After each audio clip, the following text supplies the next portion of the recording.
Hello and greetings to you all. Welcome to this special edition of the People's Movement Show. We're back, and we're back, of course, as I would always believe, in the right time and at the right time. This broadcast has to do with matters relating to our national situation. There are so many things that are occurring in Guyana at the same time that you do not know which one to give your attention to. What is better to do is to pay attention to all of them, and but give none your undivided attention, since that is what an informed person would do. I would like to remind you that the People's Movement happens to be a group of individuals from all across the world, within Guyana, wherever you are, who understand the power that resides in us as people. We believe in holding elected and selected officials accountable. It is our strong conviction that those who have been elected, which are very few, owe us explanations, owe us proper conduct in how they function in reference to our public affairs. Those elected officials are the ones who would select people to function in various capacities and offices. And those selected individuals also owe us, as their employers, they owe us good governance, or the experience of having good governance. That is not happening in this country. We also believe that as a people, we have the power to move, hence the name of the People's Movement. We have the power to move our nation forward. And this goes beyond any sworn commitment to a political party or anything of that nature. This is about your understanding as a Guyanese that you've got the right to govern your nation through representation. This is one of the loudest calls and cries we've been making on this People's Movement, on the show and other places. Guyanese must understand what democracy is all about and why we call the Cooperative Republic of Guyana. In a democratic society, the people govern. Demo speaks to people, Crasi speaks to governance. The people govern through representatives. Representatives do not govern. And it sounds strange, I know at times to many of you, because you're not accustomed to that, and that's not your reality. In your mind, those who call ministers and so on, they have power over you. Somebody said there's no sound. On which stream? Facebook? I'll have someone check it for me. Is there any sound? Or if you're not receiving any sound, somebody please stop it, exit and return. Is YouTube good as well?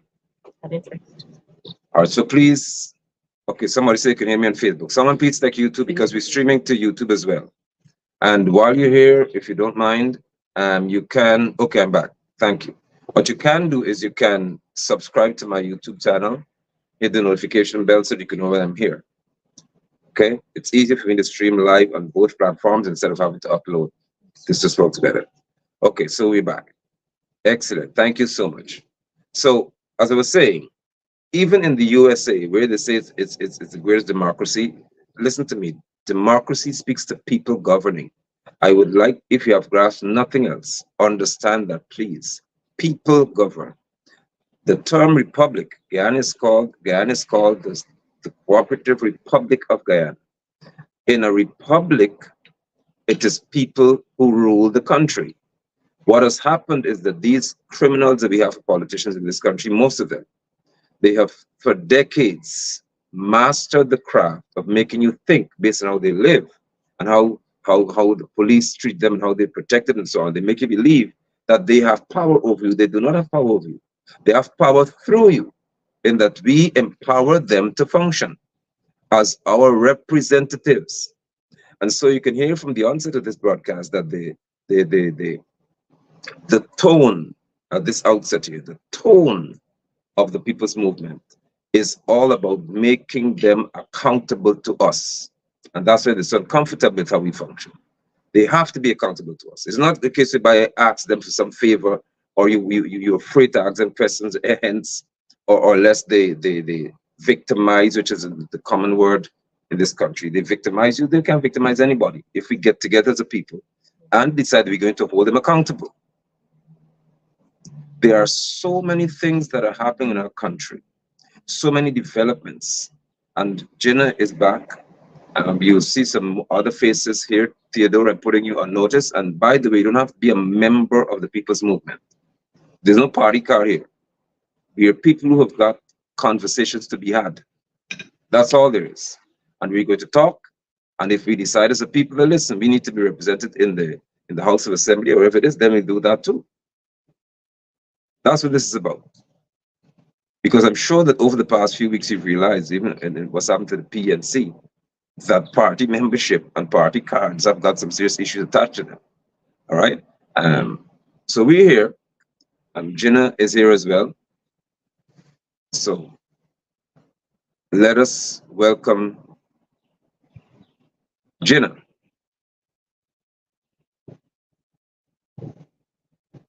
There he is. It's been a while, and so much has been happening in reference to my life. But I recognize that there's great need for us to have conversations, especially in light of what's happening in our country. So, Jinnah, you can unmute your microphone. You can say hello to everyone. You're back, and let's begin our conversation. Brothers and sisters, Brother Nigel, Shalom, Salam, Namaste to all of you, wherever you may be.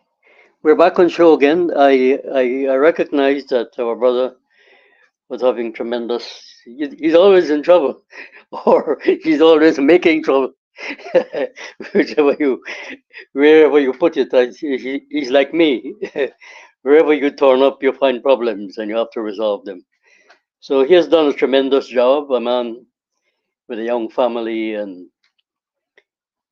doing many, many things that other people can't dream of.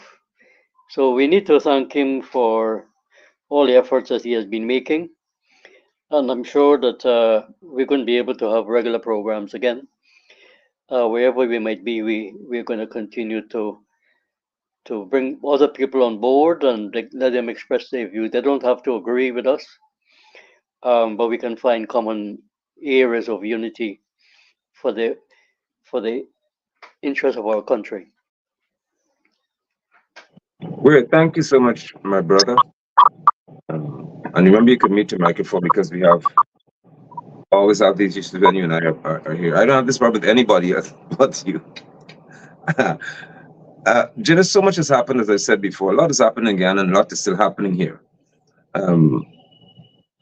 But I would like for us to discuss from our perspective. I'm happy that you said, because you and I do not even have to agree either. We're not here to agree with each other. We're here to have the cause, which is people understanding, even in disagreement, that there is power therein once we understand that there is a cause. And once we work together to accomplish that task that is set before us. The US, which is not in any way a nation that I find anything to be complimentary about in reference to its general political conduct and the what is called geopolitics, how to deal with nations across beyond their borders. But they have recently leveled sanctions on what Guyanese know to be the Mohammeds, which would be, and there are more of them, but father and the son, the two more popular faces. And in their report from the Treasury Department of the USA, they said that and my focus more here is on the government aspect of it, because the Mohammeds are not government. The father would have been, I think he resigned, would have been a counselor for the PPP in the local government election. So the father, Nazar, would have been on the PPP slate as a candidate, which means he is one who is loyal, faithful, or submitted to the doctrines and the dictates of the PPP. So the US would have said that based on evidence they have, a preponderance of evidence, that the government officials in this country, May Thomas being one of them, a former she was not Director General, Permanent Secretary in the Ministry of Home Affairs. A very strategic position she would have had an appointment, because in Home Affairs, they're the ones who have control over the police. And so if there's anything to be done that's illegal, then her position would have lent itself to her being able to A, have information beforehand, and B, be able to instruct certain actions if possible. But the US said that these government officials are corrupt. That is what I want us to speak to, where we have this level of corruption in our society. And then I'll come to address thereafter why Guyana needs to be to have great change, significant change in reference to how things are going here. So kindly speak, share your thoughts on this U.S. sanction story. We see there's so many reactions. The Mohammeds have lost their Cambio license. I saw somebody put something up yesterday. The banks are trying to distance themselves from them. So go ahead and speak to that because we haven't had this discussion at this official level. So you can go right ahead. Brother, the Americans are continuing their global policeman of the world. They have sanctioned not only individuals, but they have sanctioned powerful country. They have sanctioned Russia, they have sanctioned Iran, they have sanctioned Venezuela, and but they have not sanctioned Israel, that is committing genocide against the people of Palestine who are Muslims and Christians, or people of another faith. And it's interesting that they are supplying arms and personnel to fight a war in the Middle East. And they're supplying arms and personnel in Ukraine, where thousands of people are being killed every single day. And the American people are now coming out against them. Now, going back to the question of the Mohammeds, I don't think they deny that they have been selling gold and diamond. Brother, it's a tradition here. Let's get to the root of it. There is a tradition here in this country, and go back a little bit to the history, where people like my father went into the gold field and they used to be called poke knockers, where they used to go and dig a little gold and get a little thing and bring it out and they sell it and they make jewelry really. But gold in those days wasn't a commodity that could be sold commercially as we know it now today. What has happened today is that thousands of people are ripping off the country, carrying away our gold and diamond without any kind of accountability. And this has been going on for years, for decades. I remember Hamilton Green called when Trotman was the Minister of Environment. He called upon him to close, that was Granger administration, to close all the gold mining operation and begin the process of setting up proper monitoring operations where the Guyanese people will benefit from the gold that is that's being sold. For the purposes of those who don't know how this operation, how this thing operates, the the the uh, the commission, the GMCCC, Gold Commission, a board of directors, and that board of directors issue license to people. But the Mohammeds are one of them who who's one of them who has a license to actually buy gold officially and to import it or sell it. I don't know any of the gold dealers who are buying the gold. I don't know any one of them who does it legally. So to isolate the Mohammeds has to be more than the normal smuggling of gold.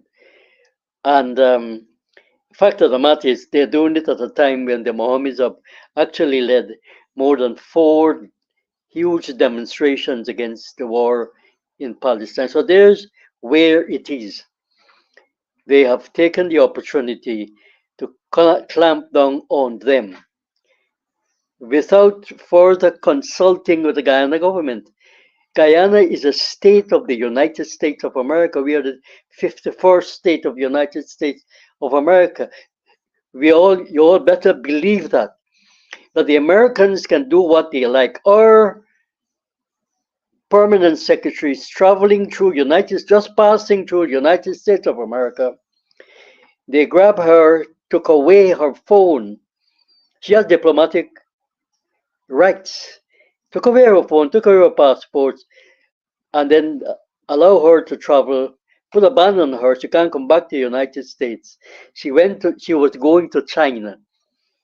Why she was going to China? You see, Mr. Jagdeo, as Guyanese always say, he talk half and left half. So he has not telling us the truth. And you said it earlier. Our task and everybody's task is to make all elected people accountable to us, the taxpayers. They're accountable whether we vote for them or not.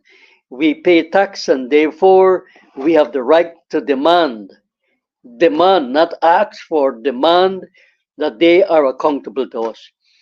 On this case, they charge they put a sanction on the permanent secretary, Miss May.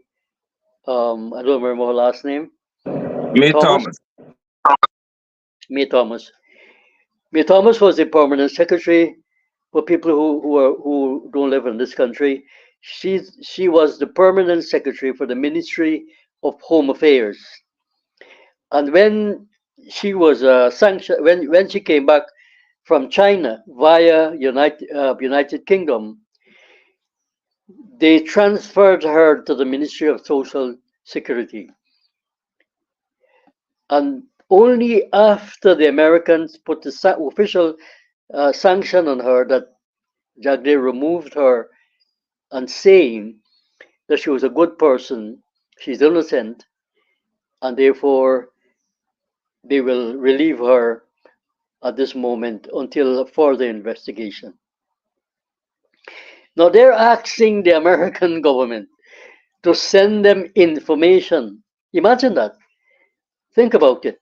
They're asking the American government to send them information about the investigation they carried out on the Mohammeds and Miss Thomas about skullduggery, basically.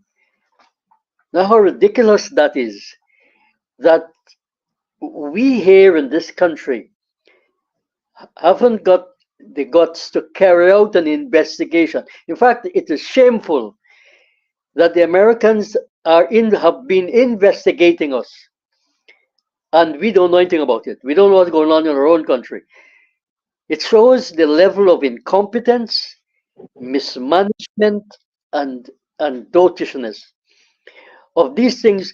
And let me say this to you. I know for a fact that a certain person, I've seen the letter in 1992, when Dr. Jagan was the president of this country, that two people wrote to him telling him particularly about people who were smuggling gold and diamond out of this country. Jagdeo can't now, or any one of them can't say they didn't know that. But Jenna, if I may, unmute the mic for me, please, because you said quite a bit. Just mute for me. Thank you. You muted? Okay, right. Now, for one, you spoke to Guyana becoming or being a state of the U.S. Um, that's how we treat it. Because for the U.S. to be able to intercept a government official, and they did it to more than one of them, by the way, thus far, and take away her phone. Of course, they know what will be found on the phone. And I would not be surprised, though they may consider me to be a conspiracy theorist. I would not be surprised they were monitoring that said device from where they were. Because remember, most Guyanese get their phones through the US. So if you purchase a phone from Verizon or T-Mobile or AT&T or anywhere else, they have the ability to know what happens to the phone and get into that said device. I can tell you that from experience. I had a phone and it developed an issue. I bought it in the US, so I reached out to the company and I said my phone has a problem. They asked me for I think it's the IEMI, which is an ID, like the fingerprint of the phone. I give it to them.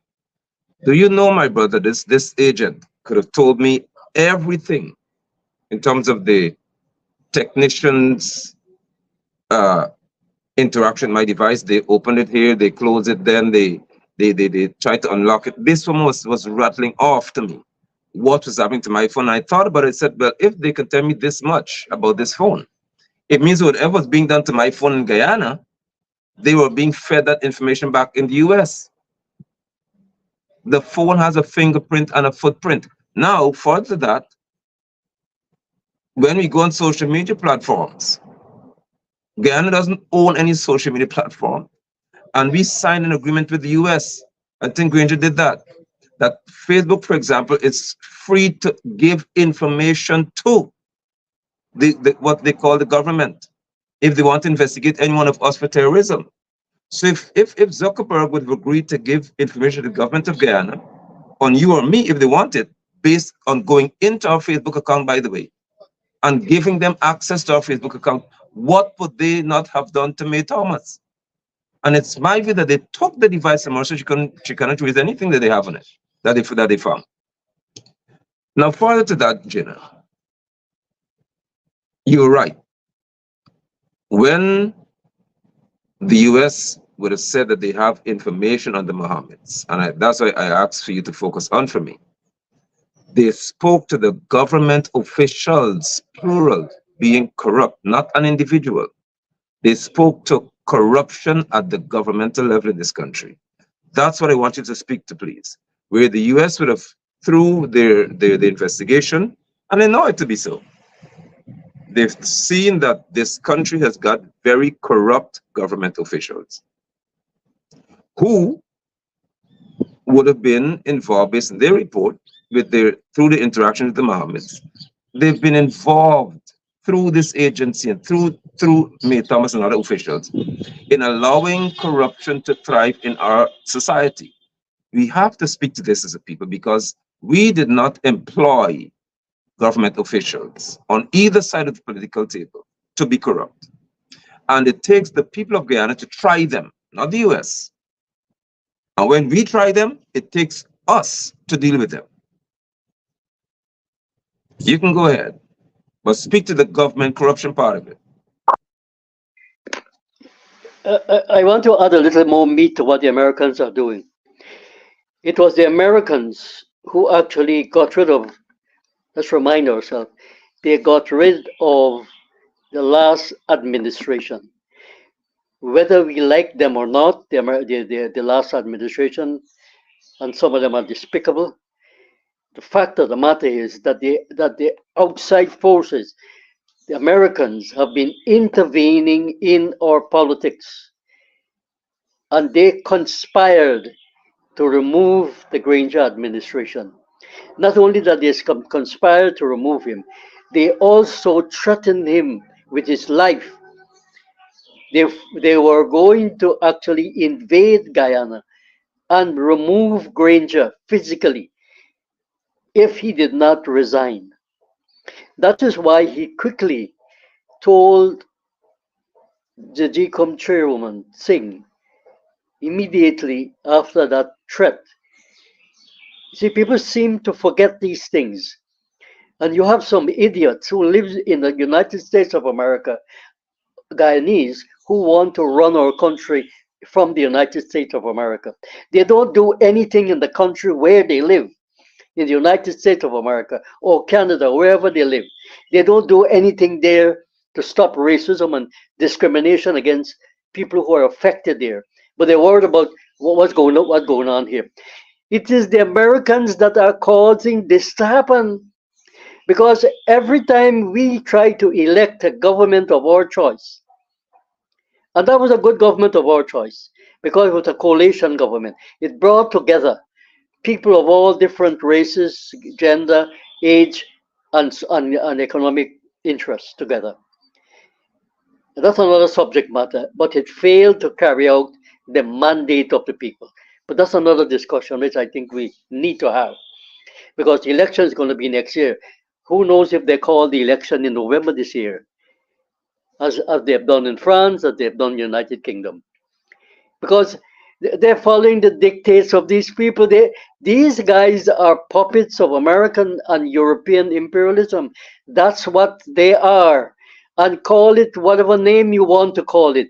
We have been recolonized. Imagine, imagine. What is colonization? It's about imposing your will upon the people, taking the country's resources and using it for our own purposes. 75% of our crude goes to the United States of America. This is what people like Benchcop and David Hines and Burke and all these guys, they are afraid of the Americans. What is Norton going to do if he were to be elected tomorrow morning?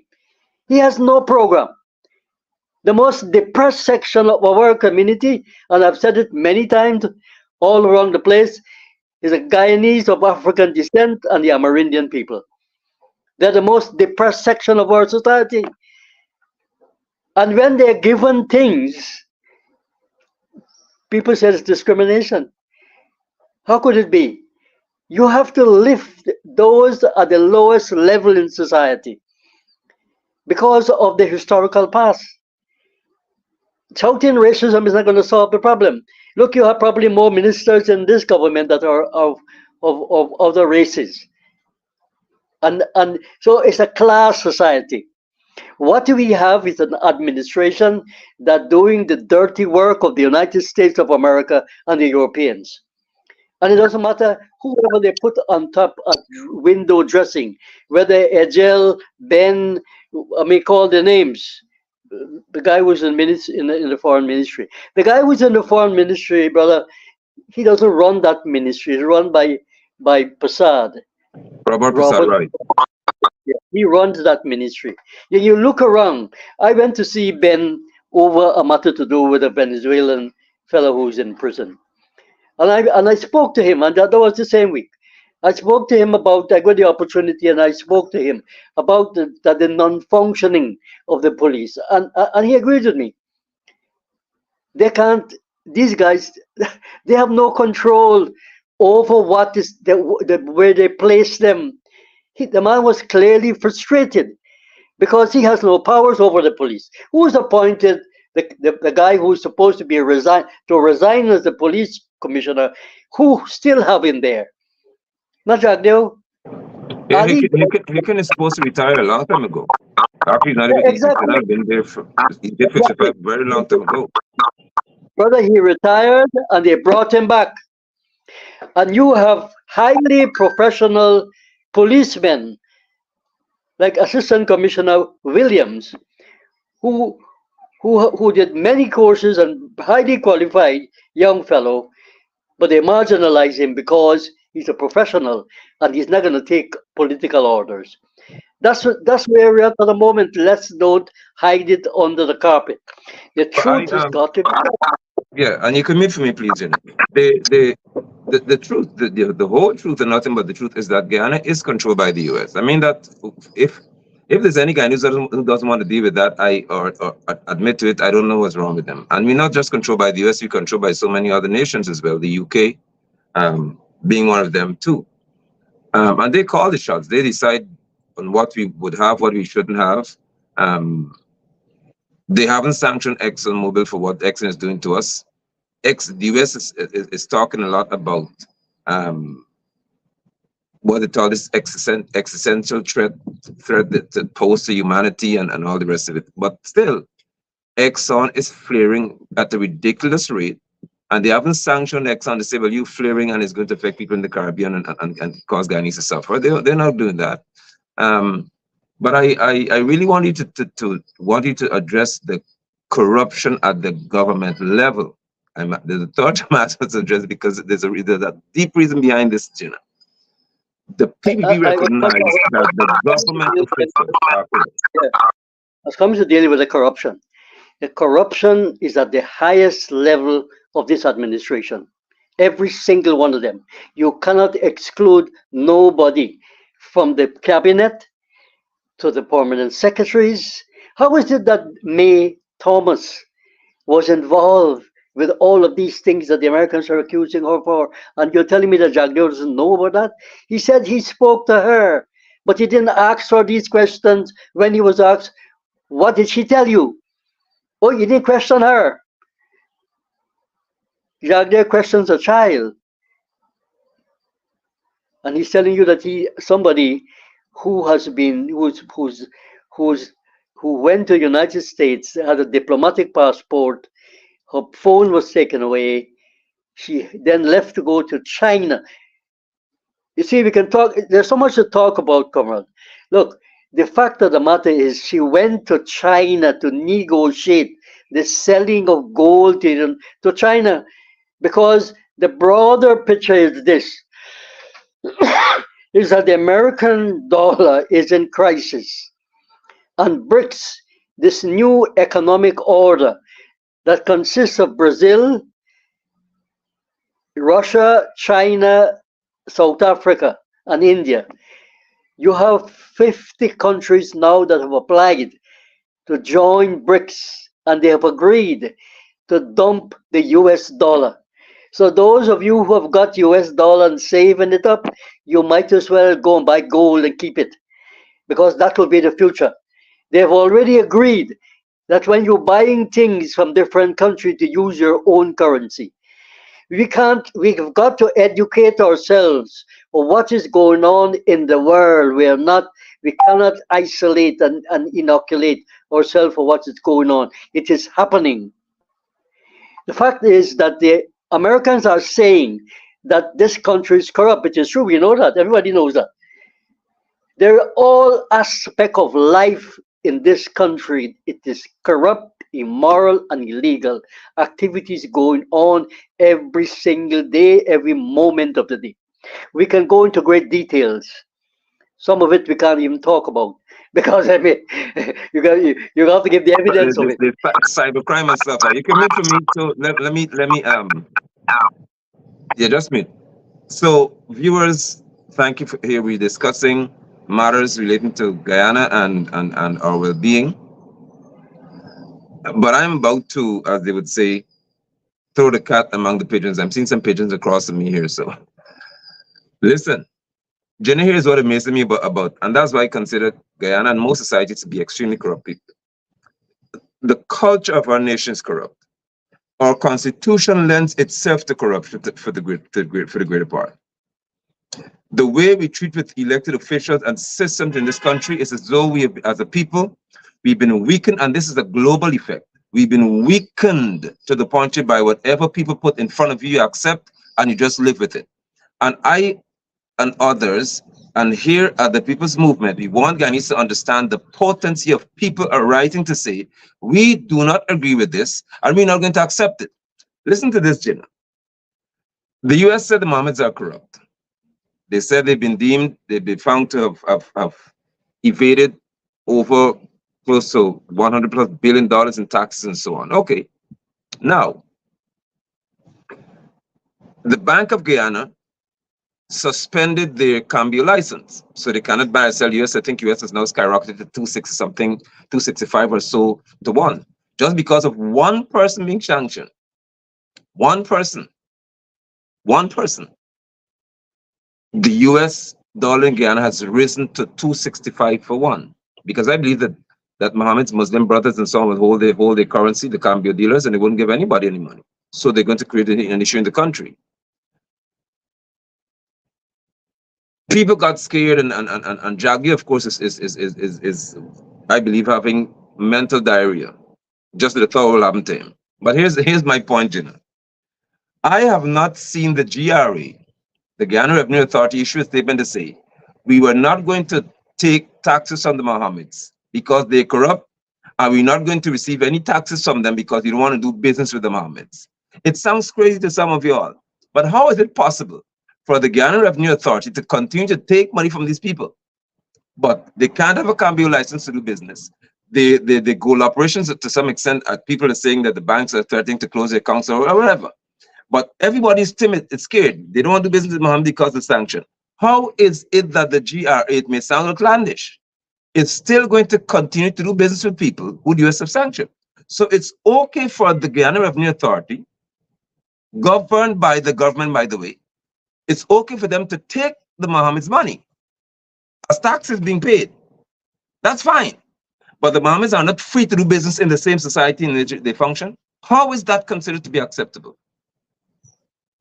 If you ask me, and you want to be serious, if you find there's evidence of corruption, they must not be allowed to do any business anywhere because they must be in a prison cell. Everything that they own must be taken from them. That's how you know they're serious. But I would never accept where you say somebody is corrupt, somebody has been found guilty of tax evasion, but the GRA could still take the people's money. I'm not buying that. I would never accept that because I know that's exactly what's going to happen in Guyana. We have got so many issues to deal with in this country. We've got the fact of the matter to address in that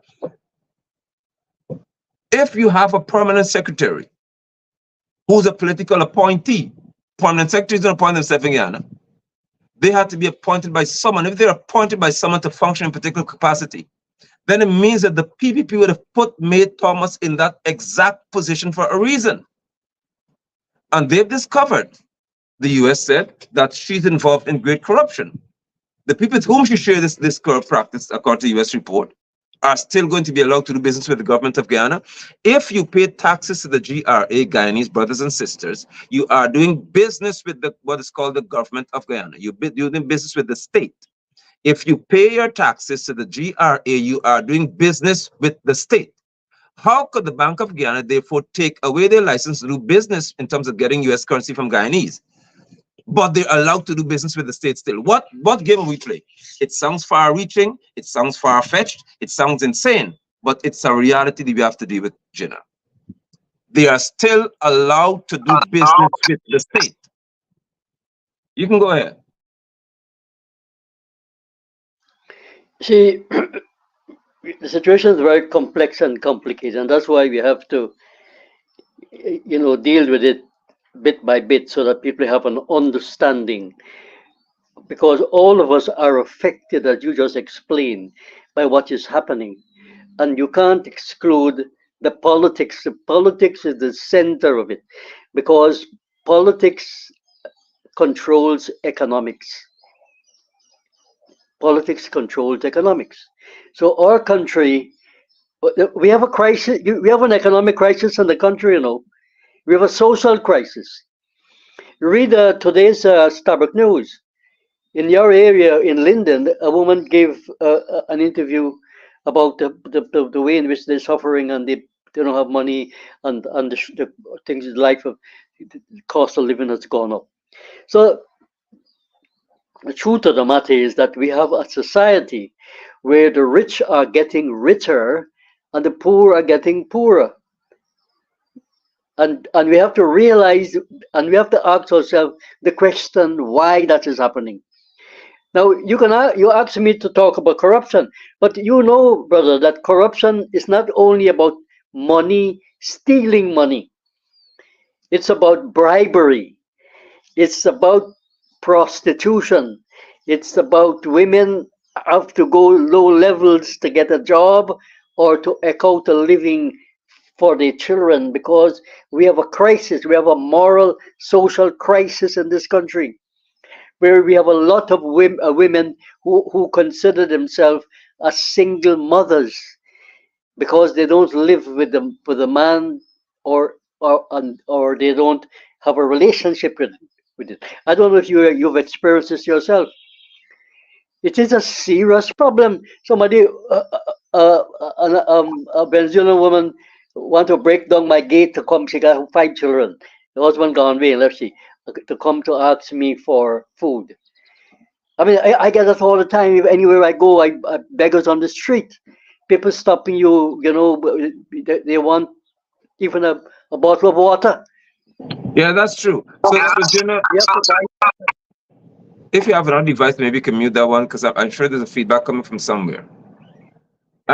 Listen, when the US announced what was happening here in Guyana, we have to go here. I expected that now you've got what they call themselves the global watchdog, and they said they took the girl. We know they took her phone. We know they had access to the device. We know they found on that device many things that would have incriminated not just May Thomas, but the whole PPP cabal. Here's my point.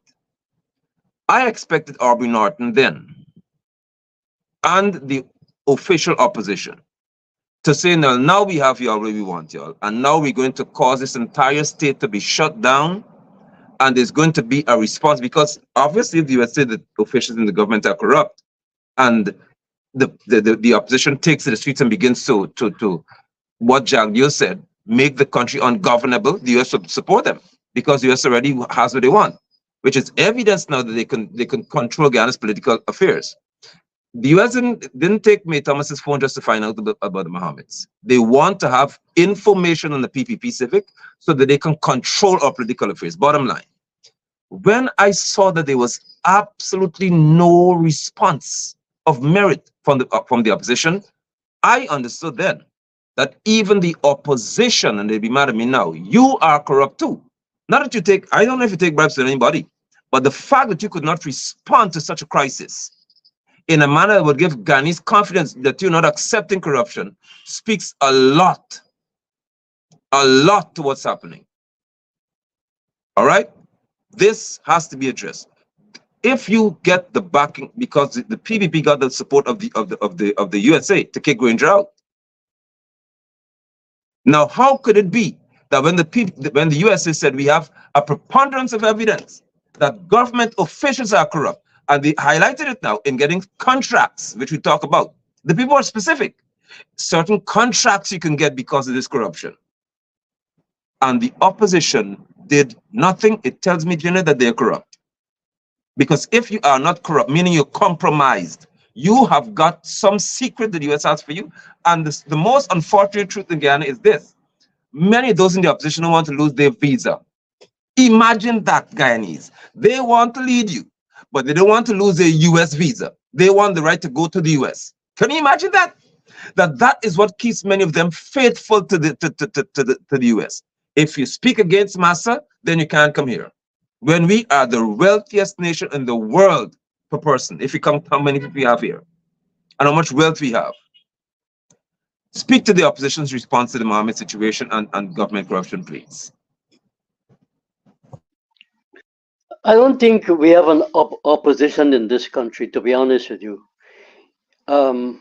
Despite my criticism of Hoyt because of his failure, because he was the one that started the process of selling off our resources to foreign companies. The fact is that he did not tolerate the kind of nonsense that went on during the rule of the PPP. He came out, he protested, forced Janet Jagan to resign. That's how Jagdeo came into being. We don't have an official opposition here. The AFC is worse. Look, they elected 2 new leaders who have been engaged in all forms of corruption. Nigel Hines. Yes, could you imagine this? Nigel Hines, Nigel Hughes. Okay. Nigel Hughes is the lawyer that represents ExxonMobil in this country. So he would never say anything against ExxonMobil. He can't. It's a conflict of interest. Read today's paper. It's a conflict of interest that his law firm is represent. These are what I can't find words to describe these kind of people who want to run our country. Nigel Hughes resigned as chairman of his party when they were in government and his wife was a minister. David Patterson, who is now the chairman of their party, who is charged for bribery and corruption. Is alleged to have committed fraud and corruption, taken bribes from senior officers. Then you have Aubrey Norton. Aubrey Norton has never been on any march, any protest against the exploitation of our oil resources in this country. He said absolutely nothing about it. He has never come on he never led any march, and his excuse for not doing so, according to sources close to him, is that he doesn't want to create racial violence, racial conflict. What sort of nonsense is that? when the vast majority of ordinary people are affected by the economic crisis in this country. And he's telling you that he don't want to come and march or demonstrate, right? Even when the teachers led that struggle against the administration for their rights, and that struggle is still going on, Aubrey Norton had nothing to say. Nothing to say consistently. I would be having press conferences every If I may, Tuesday. if I may, sorry viewers for the slight feedback you're getting because it's a technical glitch that Jenna and I have regarding these two devices. Um, you said that Nigel Hughes is corrupt because he's the lawyer of ExxonMobil. I would not agree with that statement because it doesn't speak to corruption if he is the lawyer of ExxonMobil. It speaks to him having his priorities crossed. Nigel, I don't want to use the word corruption because it's a conflict of interest. Right. That's so you can meet again. Right. That's a better term. That's what I said because I listened to it and I want the viewers to be clear on what I'm saying. I don't want us to sell the idea that if you are a professional, for example, let's say you have a farm, Jenna, and you have a rice farm, a farm, and someone wants to buy rice from you, which is your business. Whether they're a thief or they're not, you sell them the rice because of the business you're doing. The same thing happens to attorneys, but attorneys, as in Nigel Hughes' case, because of the expectation the society puts on his shoulders.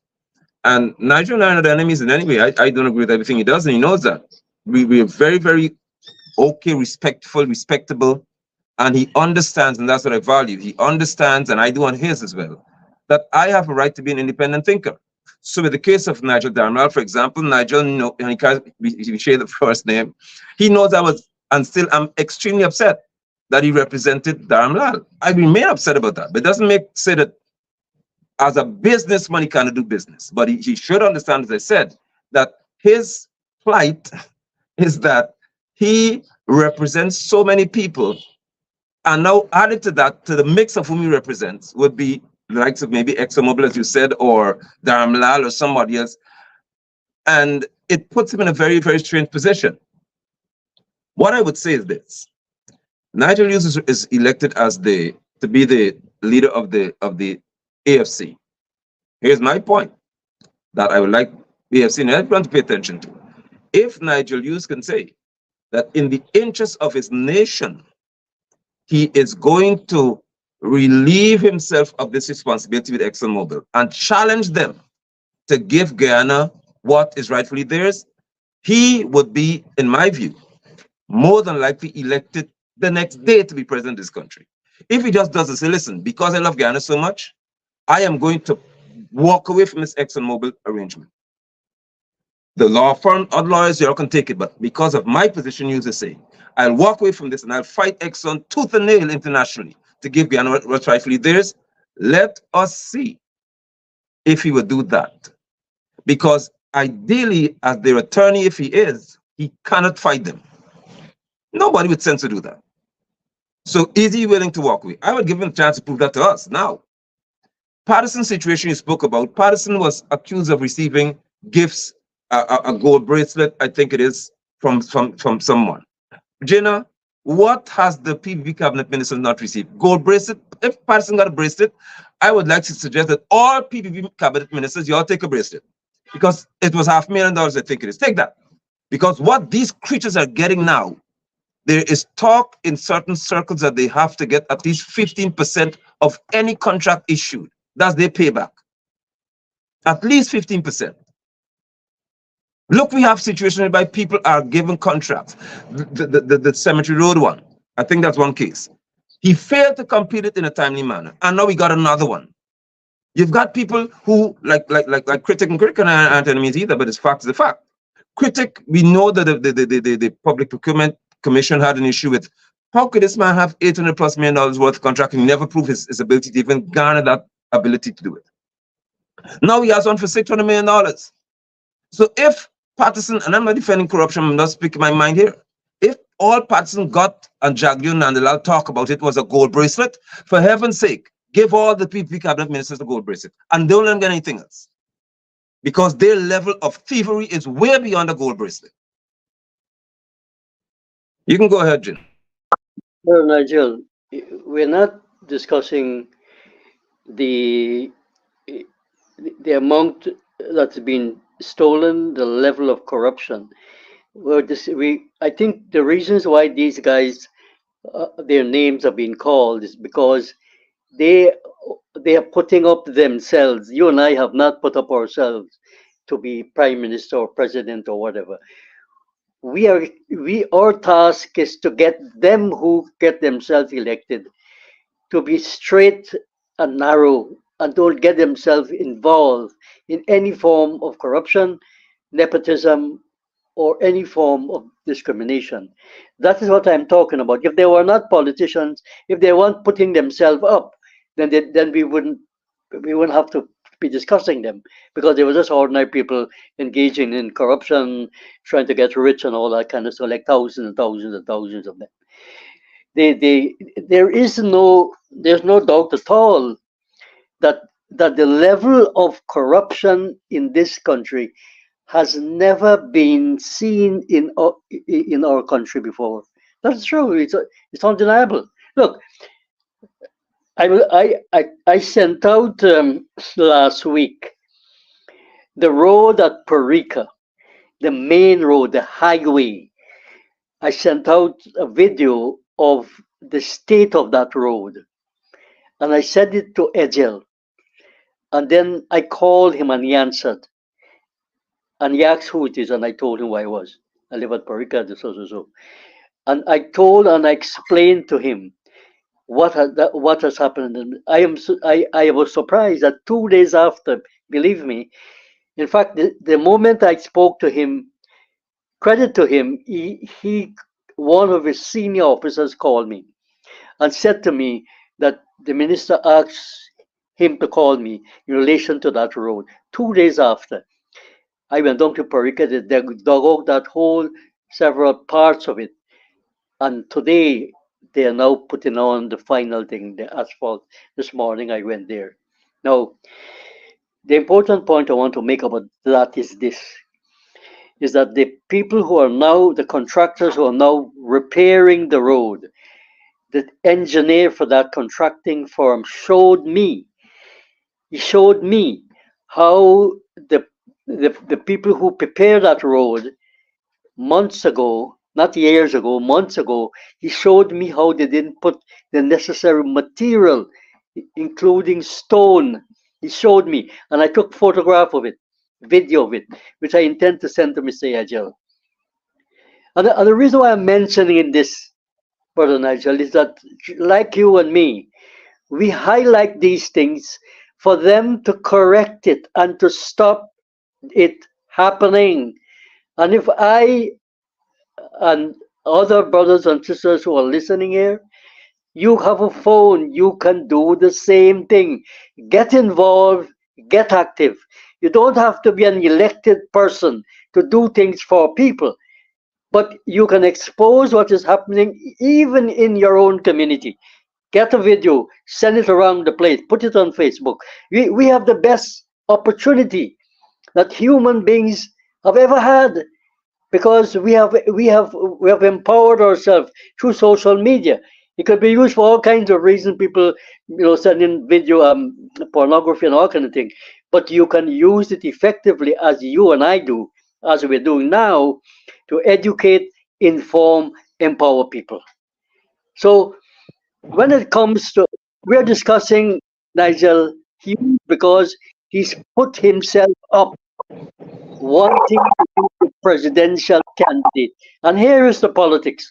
The politics is that, and in a way it's good, because the competition will sharpen and force others who want to be president to actually do better. So it is a direct challenge to Norton, It's a direct challenge to Norton, whether we like it or not. And it will drag away thousands of people who are traditional supporters of the PNC. You see, the PPP and the PNC think that they have a monopoly. PPP think they have a monopoly of Indian people and Amerindian people. The PNC thinks they have a monopoly of our Amerindian people and Guyanese of African descent. But they're losing that ground because the young people in this country are not thinking the way they're thinking. And that is why a third force will settle all of this. Because that third force, which we want to be part of that, would then decide how this country is being run without us being president or prime minister. Because if you get into that parliament, I know what you're going to do. And I want to be outside the parliament. You see what I mean? To ensure that things happen. So there's a bright future for Guyana. Let's not knock it on. It's a bright future for Guyana because we are now knowing what we didn't know before. And we have got to mobilize our brothers and sisters, have this regular program. Let them phone in, let them ask us. It must not be upon me and you to decide what topic we must discuss. They can also suggest topics. They can also suggest that you and I go into different areas, video what is happening, put it on the screen, and discuss it. We have a powerful movement. That's so important, Jen, in reference to how things should be done in our country. You spoke about calling in, and that would take me to what we should discuss now. Kadaki Amsterdam situation where someone called into his show and said that they should, what's his name? Jack Dion, others should be beheaded and their head should be put in Georgetown and so on. And because somebody called Kadaki's show, Kadaki found himself being arrested. Anil Nandalal, being the Attorney General, wants to endorse that if someone calls this program, for example, and says that they should kill, that Jaguar should be killed, then I would be held accountable because somebody used their phone from everywhere in the world to call my phone to say that. I consider that to be, or Nandalal to be, among the most asinine of all attorneys general. This man has a certificate in stupidity, if you ask me that, or he should be given one, because he knows better. He knows that I have no control over the device in somebody else's hand. But look at what they did to Kadaki Amsterdam, and Kadaki is not any a friend of mine to say. We don't have that kind of relationship, but he's a Guyanese. And in the midst of that Kadaki situation, then we have got another problem on our hands, in that the police addressed this man as a Negro. And to that, Nandalal didn't see cause for an apology. He said it was used for 100+ years, so it was a big deal in essence. So much has been happening around us, as I've said. But if we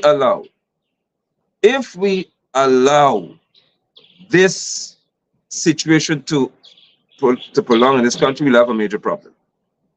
Because if I am not allowed to have a broadcast and people are not allowed to call it and say what they want to say, then we have a problem. And if people say what they want to say and it's a criminal statement being made, the police need to find the person to call me, not me.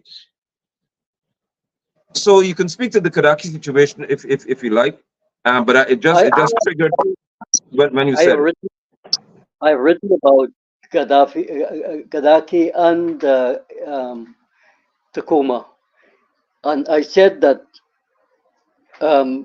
what is it about is about terrorizing people, and the coalition government, what's his name, Kamraj Ramjatan, agreed for that law to be put in place, the cyber crime, and I was one of the victims of it. You know, so I know how this operates. When we were operating in Sharma, somebody had called in and threatened someone, and they not only sanctioned Sharma, they personally closed down Sharma for several weeks.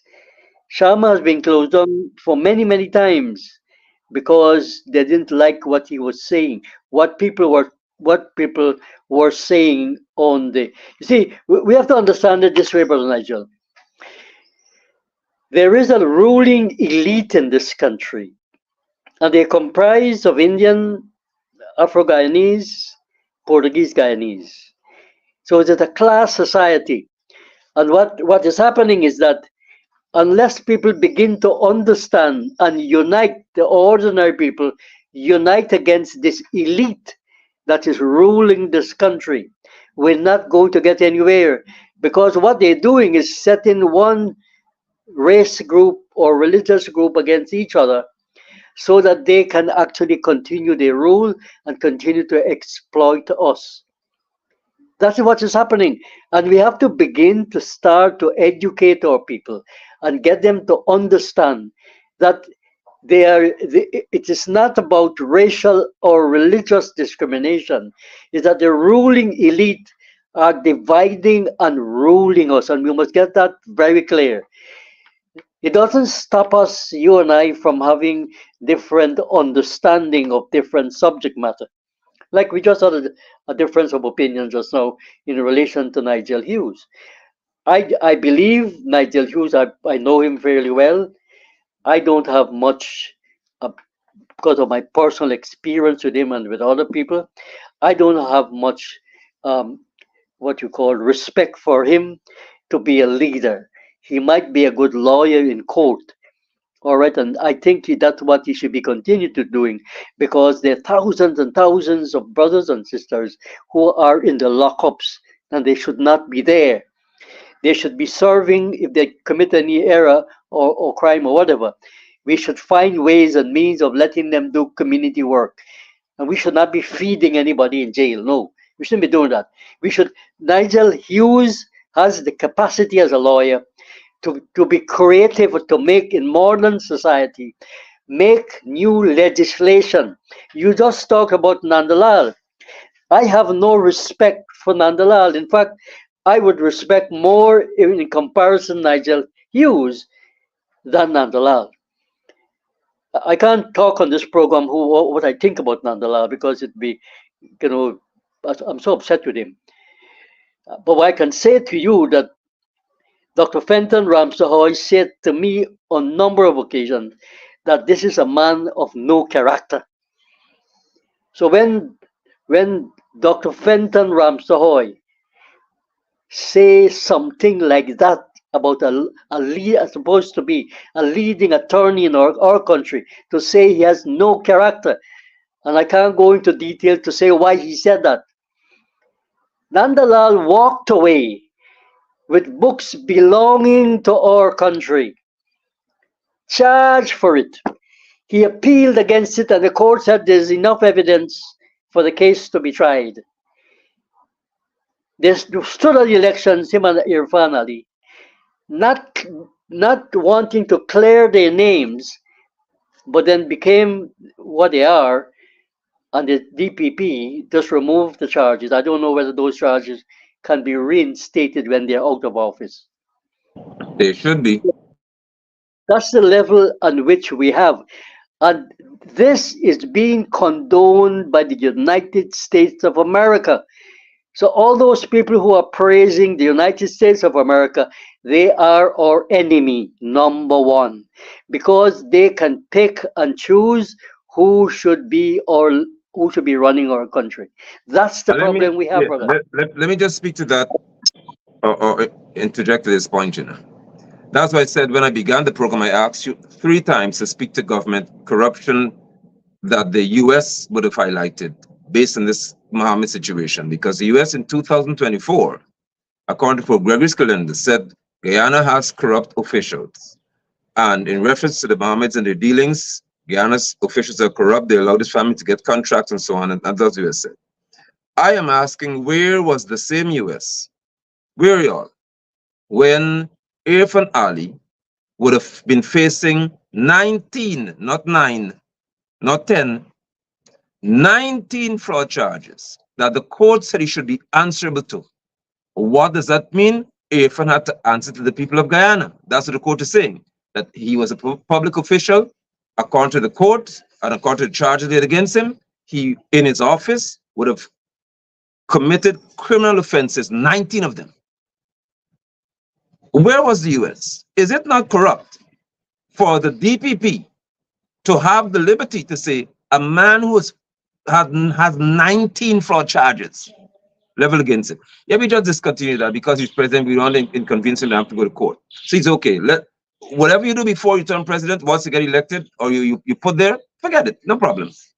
And the people who have one fraud charge, Patterson is not my friend, but I'll say that publicly. Patterson peed on a fence, according to what they said. He pissed on a fence. And the same DPP said, you're supposed to go to court. And Irfan Ali, who faced 19 fraud charges for defrauding us as Guyanese people, she said, no, we don't have to fight that. Go ahead, it's okay.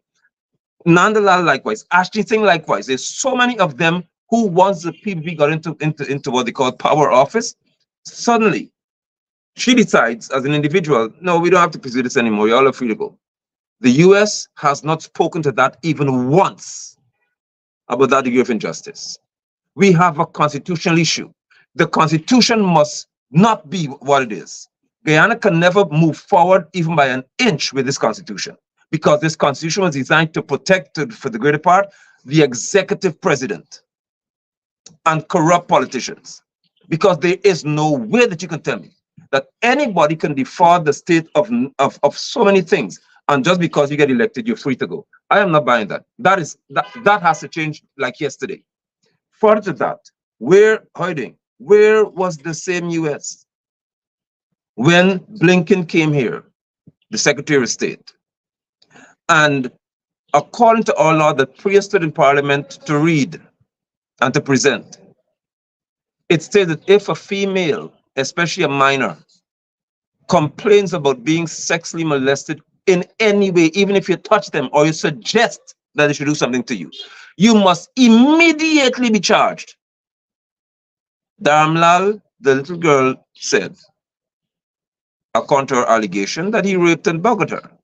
He was never charged until weeks went by and protests had to be had. Where was the US if the government officials are corrupt? How you now discover corruption through May Thomas, when this is before us all along? If the government officials of the United States of America are corrupt, then you should have announced this way back then, when people were getting contracts, for example, without there being a public procurement commission being assembled or commissioned to function. Where were you when the procurement and the tender board was dysfunctional? And we have the new harbor bridge, the Guyanese don't remember this. We have the contract for the new harbor bridge being signed without there being a procurement and tender board and a commission. So Ali and Jagdi decided apparently who will get the contract, and to hell with any commission. And the US couldn't speak to that either. But when it comes to the Mohammeds and May Thomas, they suddenly could say that Guyana is corrupt at the government level. That's why I said to people that I will never respect these, because they are hypocritical, to say the least. They are hypocrites and they have their own agenda regarding Guyana. Because you didn't need the Mohammeds to know Guyana is corrupt. And you didn't need May Thomas to know Guyana is corrupt. May is a fry, according to Jamaicans, a baby fish, in comparison to what's happening in this country, for real. So I just wanted to get that off my chest, Jenna. But when it comes to what we see in our society today, the political landscape of this country is disastrous. I just want to highlight a few things. You know, the ExxonMobil said they made a mistake when it was discovered that they were going to siphon off how many billion US dollars? They were going to siphon off. They were going to steal it. And only by some fluke that the Guyana government, that some official of government or somebody was monitoring it, found out. Remember the case also where this boy had also made another mistake. This accountant fellow, and 213 million US. Yes, they pardoned him. 200 and something million US is billions of Guyanese dollars that they were robbing us. They're robbing us on the oil, and they, on top of that, they decided to cheat us in the profits that we were supposed to get. Look, The Americans are not short of information about what is happening in this country.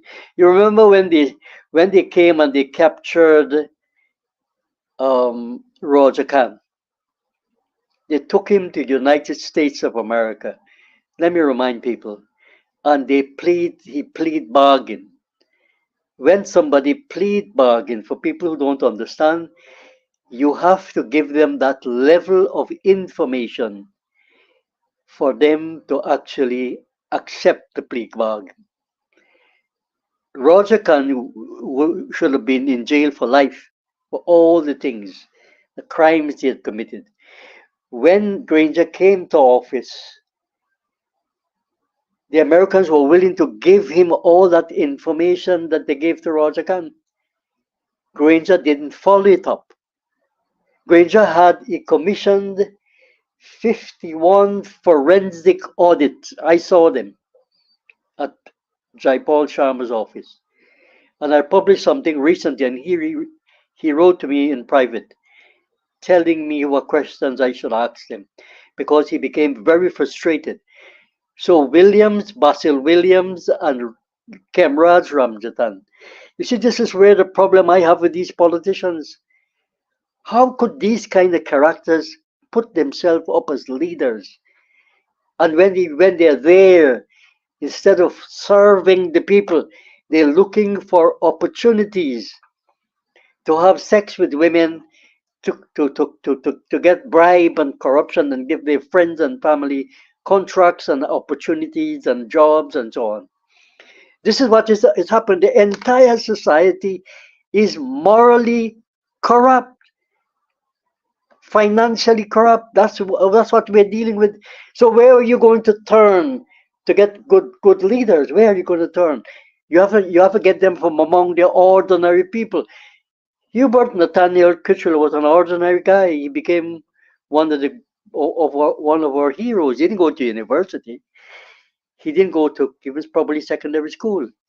But he became a hero because he stood up for what was right. What we are doing here now. We are children or grandchildren of Hubert Nathaniel Kitchell. These are men who we need to actually emulate. My strength comes from people like him, because I had the opportunity to be able to educate myself like yourself, to go to university, go around the world and see what is going on and so on. And therefore, we have an obligation to be able to keep those names alive. We have a TUC. The only section of that TUC that is functioning is the teacher's arm of a TUC. And we can't end corruption. We can talk from here until Judgment Day. We can't end it unless we get rid of the elements in our society that can make a difference. Lincoln Lewis, all that he talks nonsense. He can't mobilize anybody. In fact, his trade union is not even functioning properly, the Bauxite Union. That is the problem we have. We have a problem of leadership in this country from top to bottom, all sections of society. The trade unions, the churches, the mosque. I wrote an article about the DPP and the husband, and I said to him, you have not said a single word about your Muslim brothers and sister, which is an obligation. You know why you write back and say, I didn't know that he got skin problem. He has skin problem. So he couldn't go on any of the demonstrations. You had 4 demonstrations, he couldn't go on any of them. They had a vigil, he couldn't go there. He never make a statement. The Muslim organization made no statement about what is going on. It's an issue. People have different views on it. All right? Whether it's a genocide, whether this is that.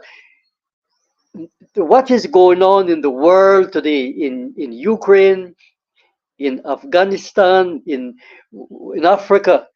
Now the African brothers and sisters are now becoming stronger, and we need to follow what they're doing, so that people like Nigel Hughes and people like Norton need to take a leaf out of their book to see how they're standing up to European imperialism and capitalism and US power. They're standing up against them. They're forming a new African alliance of progressive and revolutionary leaders. Follow what is going on. They chase the French out of Niger, and they've taken away their uranium, and they're now developing it to the highest level, smelt it and sell it out. They're selling it out. They're selling it. Their finished product. Granger had spoken about that. He had some good plans, but those plans were never implemented. And it's true that a lot of things that he had brought some stability to this country, Granger, because he was able to reorganize and stop this shoot to kill policy, which I had campaigned against long before he came to office. And he stopped that. Now we have it again. People are being shot and killed by the police, and there's no accountability. In the case of, there's so many things, brother, that is on my mind to talk about. I'm glad we're having this program. Look at Madhya. Joe Singh was appointed the chairman of that presidential commission. And even before they went down there to visit the place where the fire took place and the children were burnt, they walked, the Minister of Education and other officials walk into the place. Could you believe that? When there's a crime, what happens? The police go there and they put a tape around the place so that they can then get forensic evidence of what really happened. Bring in experts. Joe Singh's commission is blaming the education officer who was there. Not a single word, not a single blame for the regional executive officer who's the brother of the former president Donald Ramotar. When Granger came to office, he removed him as the REO because he was a sick man and he should not have been there. When the PPP came back to power, they reinstate him. And it is his responsibility to implement the report of the fire chief. That's why Ben exonerated the fire chief and said it's not his responsibility to look after, to implement the report. It is the REO. But there are so many things that we need to talk about that's going on in this country. And all they're doing is whitewashing it. Whitewashing it.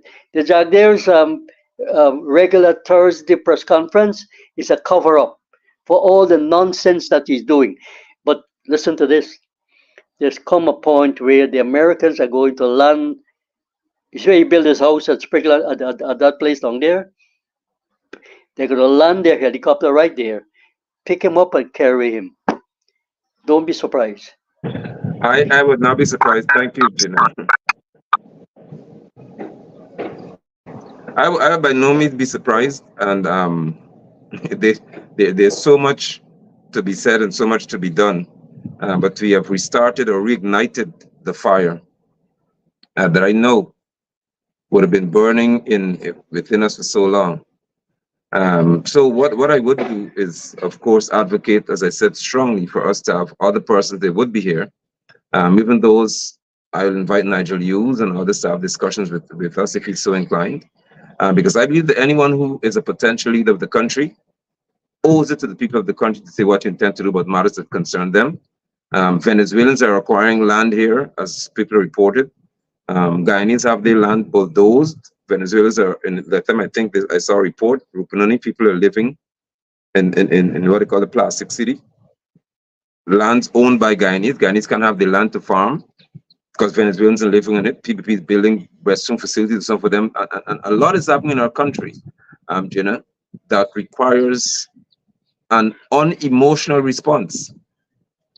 So what we would do is we would indeed converse again. Today is a holiday, of course, here in Guyana and parts of the Caribbean. So I'll go enjoy some time with my relatives and friends. I hope you do the same, but we'll meet again. So thank you. You can have your closing remarks, and then I'll close with mine. Well, my closing remark is to repeat what I said, that all our viewers should be able to share this video that program that we are doing it. It's a simple thing to do. There's a simple task. Share this video to the hundreds of people who are on your Facebook or you're in contact with. The message needs to go out that there is a movement, an independent movement that needs more and more people to come on board and to express themselves and their opinion. We will consider having much more wider discussion on Zoom and so on as you support us and that you gave us some finance because all of us are poor people who are trying to highlight the issues. And Brother Nigel is doing a tremendous job having to handle a whole set of his own people, church people, religious people. He has to carry that on every Sunday and other days and so on, and still find time to deal with the social and economic issues that are affecting our country. So my plea to you is we're going to discuss later on with Brother Nigel regularly, Brother London, how often we have this program so that you know and you can come on, and if you want to invite other guests, they don't have to necessarily It'll agree be with done us. weekly. We're nice to have debates and discussion with other people. Thank you very much, brother. Thank you so much, Brother Jenna. And we'll have this broadcast weekly and probably maybe bi-weekly or more often than that because we have the engine now has been reignited. There's a lot for us to do. There's a lot for us to address, and we don't need to go essentially to the street to have rallies at this time. What we have to do is to here use social media because Jagdeo announced to his supporters that social media brought them down in 2015. He said it at Port Barron. He knows exactly what he meant and he knows exactly what happened. And he encouraged them to have social media accounts so that they can defend the PPP because he knows the destruction that lays in wait for them on social media. So we will use that which Jagdeo is terrified about, which is social media, to cause the PPP to be brought to nothing, to cause the weakened opposition to know that they are being held accountable. And if they don't function the way they should, they'll be brought to nothing too. Because this is about the people of Guyana saying to them, you are paid to do something, get it done. Bottom line. So thanks again to you, Brother Jinnah. Thanks to the viewers. And I do look forward to sharing with you again in the very near future. The People's Movement continues to stand resolutely that we have got the right to defend our nation and ourselves from those who are given authority to function on our behalf. In these closing moments, I would like to remind you to think differently, to be an independent thinker. An independent think is not controlled by anybody else's thoughts. You have the right to think for yourself and to reason critically. As I've said earlier, that even in the case of the Mohammeds, they are allowed to do business with the state, which would be they're allowed to pay taxes here and so on with the GRA. But it's amazing that people in other areas and aspects of our society, they don't want to do, or facets of society, they don't want to do business with these people. But the government, the state can take the people's money. I'm not accepting that. And we are saying that there has to be a higher benchmark set as to how you're going to deal with anyone who's deemed to be corrupt, not one family, anybody. I hold strongly to the view, and this may not be the view of those who, if the People's Movement enters into the House of Assembly or so on, it may not be their view, it's my view, that anybody who defrauds the state, and I know that the money could have been spent to feed 10,000 poor people, you need to be killed. You need to be executed. It must be a crime punishable by death. Because the people who die every day of starvation and so on, because they can't have enough to eat, they can't have medical supplies, they cannot afford so many things. So anybody who's going to defraud the state, which will be essentially robbing the poor, you need to be put to death, executed by the state. Anyone who wants to play games like at where we had the election and play games with people's lives and cause people to lose their lives over fraudulent election behaviors, you need to be executed by the state. Anyone who says that they have evidence that the PNC rig and going to try to steal an election, and then when it said, okay, let's go to court, and let the court prove it to be so, they say, no, no, no, we don't want to go to court. You should be executed by the state.